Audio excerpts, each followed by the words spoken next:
Hello, friends. Good evening. Welcome once again to the weekly market analysis. Markets last week में बहुत ही volatile रहे। 400 point से ऊपर के अप एंड डाउन्स देखने को मिले। और जब यूक्रेन और रशिया का इशू कंटिन्यू हो रहा है, इस बीच में कल गवर्नमेंट ने फ्यूल प्राइस को कट किया।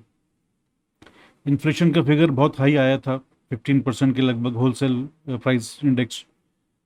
तो इसके बाद में एक मेजर कट गवर्नमेंट ने किया है फ्यूल प्राइस में, क्योंकि ये फ्यूल प्राइस ही सबसे ज़्यादा इन्फ्लेशन को पुश कर रहा था। तो ये एक मूव हो सकती है रिजर्व बैंक ऑफ इंडिया के फर्दर रेट ऑफ इंटरेस्ट को बढ़ाने को रोकने के लिए। क्या ये मार्केट के लिए पॉजिटिव होगा या नेगेटिव होगा, ये मंडे को पता चलेगा।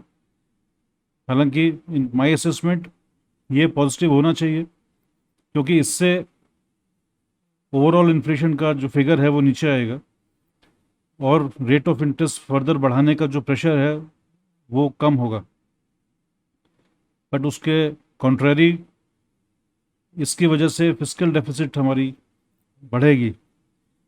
अभी देखते हैं कि मार्केट में वो ये इंटरेस्ट रेट को लेकर जो चिंता कम होगी उसको ज़्यादा वो तवज्जो देता है, या फिस्कल डेफिसिट बढ़ेगी उसको ज़्यादा तवज्जो देता है। In my assessment, it should be positive because inflation will be expected to come down. तो FIs की सेलिंग जारी है, उसके अगेंस्ट में DIs की बाइंग भी जारी है।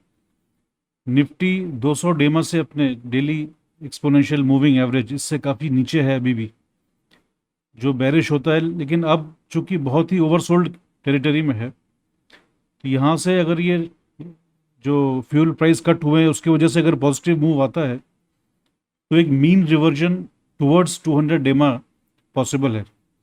तो हम यानी 16,800 की तरफ बढ़ सकते हैं। और बहुत सारे सिस्टम में अभी भी शॉर्ट्स हैं, जो लोगों ने बहुत शॉर्टिंग करी है इस मई के महीने में, पहले हाफ में, वो शॉर्ट्स कवर होंगे। अब ये चूँकि लास्ट वीक है इस एक्सपायरी का, तो ये शॉर्ट्स अगर कवर होते हैं तो अप मूव हमको एक शार्प अप मूव और फर्दर दिख सकता है।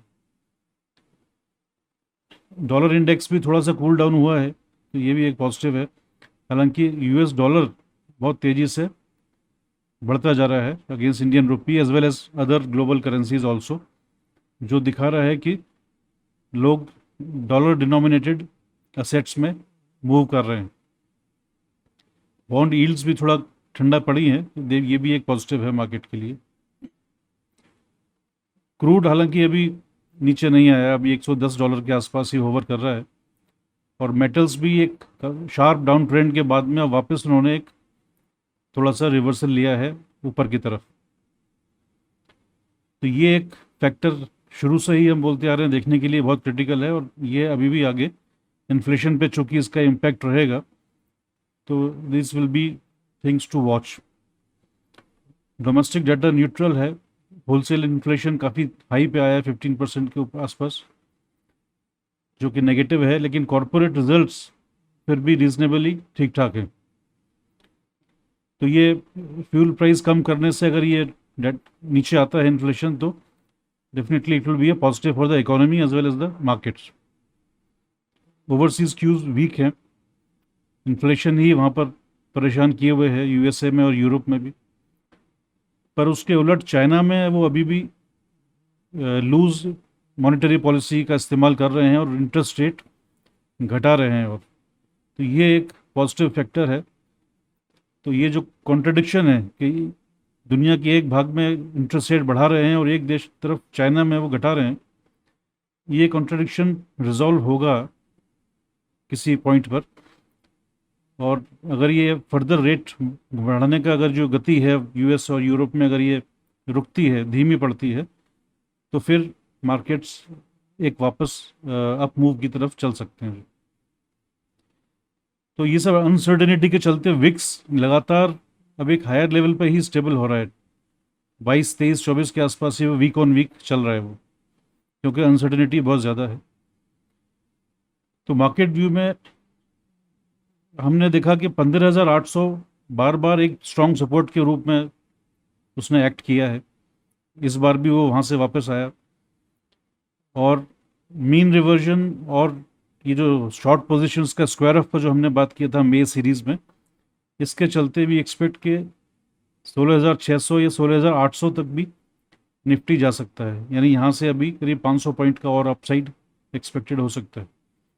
तो ऐसे में शॉर्ट टर्म बेट्स ली जा सकती हैं कुछ दिनों के लिए। तो इसके लिए हमने, अगर मंडे को मार्केट अप साइड में दिखाता है अपना रुझान, तो हमने ये 3 स्टॉक्स आइडेंटिफाई किए हैं जिनको हम कंसिडर कर सकते हैं। इसमें एक टीसीएस है, ये भी बहुत ओवरसोल्ड पोजीशन में है।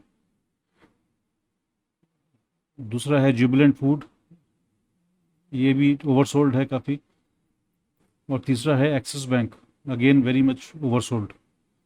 इन स्टॉप लॉसेस के साथ में इन स्टॉक्स को ट्रेड किया जा सकता है एक शॉर्ट टर्म टाइम फ्रेम के अंदर। So that's all for this week.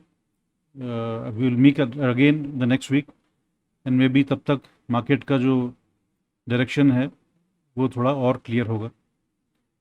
Thank you for watching. Good bye.